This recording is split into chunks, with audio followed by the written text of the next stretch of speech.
I want to talk more about the tree that the woman ate from and the temptation that she had when she walked up to the tree. Now, as you know, this in the story of Adam and Eve, there is a serpent who comes to the woman and he tells her all these reasons why she should go ahead and try the fruit from the tree. Well, she walks up to the tree, and then the serpent falls in the background. He's not even a part of the story anymore. Now we know that Adam is at least somewhere close. But she looks at the tree and she says, or she sees, three things about that were enticing about this tree. And I wonder if you remember what those three things are. Do you remember? What was the first thing? What was the second? What was the third? Well, in case you don't remember, I'll tell you. The first of those things was that the tree was good for food.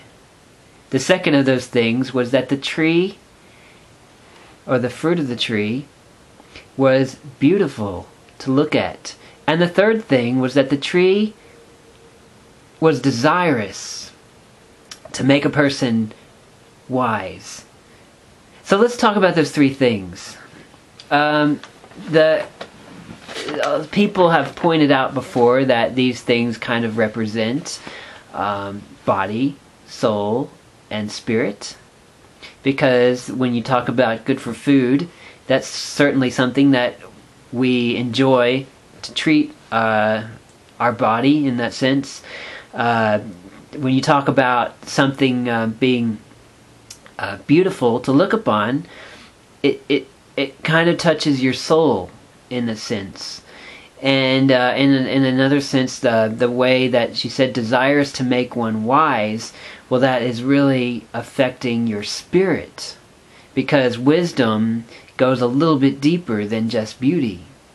But, whether or not that's the case, I want to focus a little more on the practical feature of these three temptations, because I think that these are things that we recognize when we are tempted. And also, I think these have clues for how we can get beyond temptations in our lives. The first of these is that it was good for food.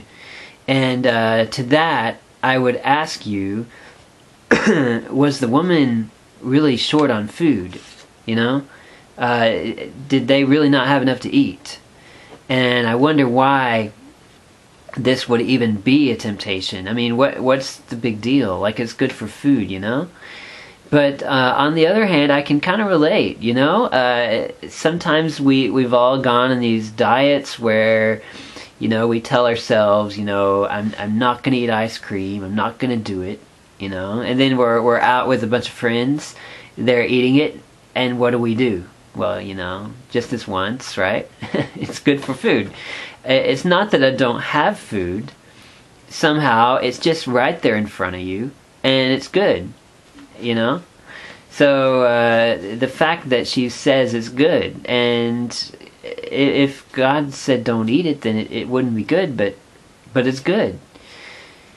And I think the thought that you need more is something that we have to combat that somehow. And I don't know. I mean, one of the ways obviously is that if she had taken I talked about this before, that if they had removed the fruit, and I really don't think God had a problem with them picking the fruit.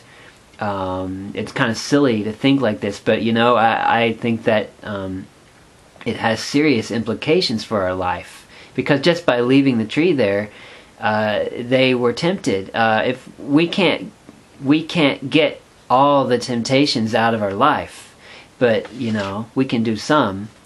And I think they could have taken the fruit out of there, and there would be no more temptation, and they could eat to their heart's content. They could turn away from the tree and go get some food, you know? But that's not what happened. She looks a little further and she says, well, it's really beautiful.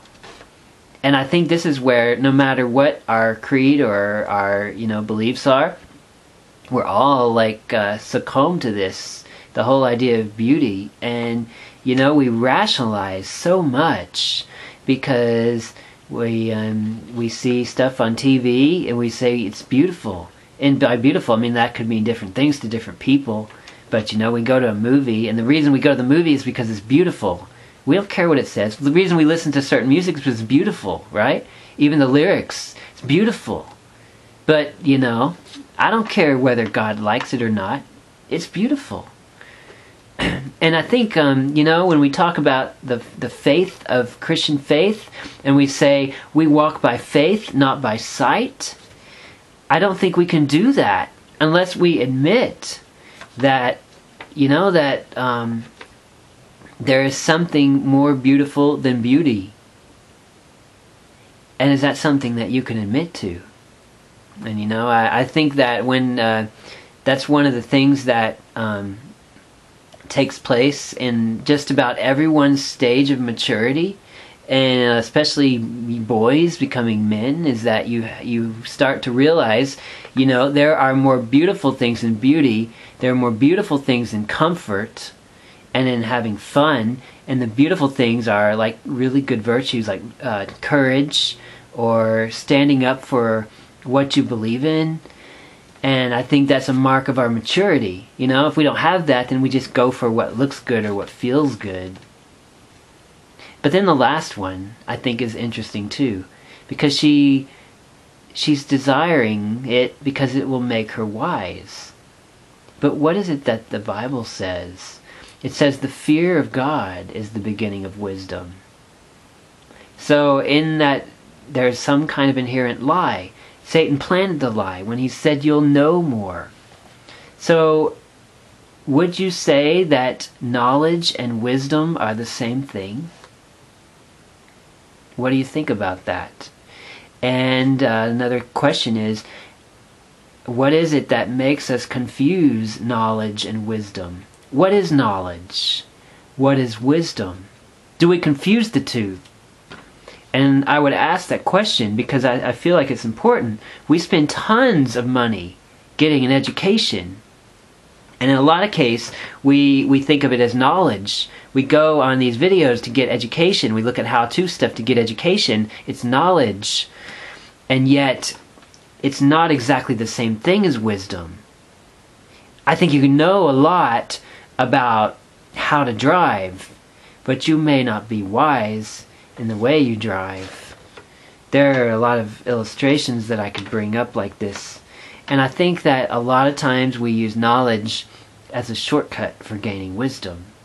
And the reason is because we're putting our trust in ourselves and not in God.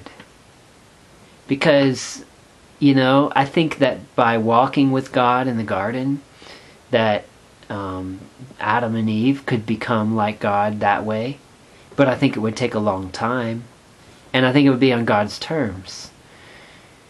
However, the trick was in them thinking that they could become like God quickly. And they could do it on their own. And they could do it by having knowledge that God has.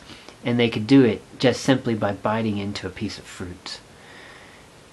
So what is it that is tempting you? Is it something that is good and comfortable for your body? Is it something that you just cannot turn down because it's so beautiful and what it does for your soul? Or is it something that seems to be a shortcut for getting that wisdom, that godlike wisdom? Look at the temptations in your life. See if you don't recognize them in this story. This has been Story Streamer. I'll see you next time. Keep fighting those temptations.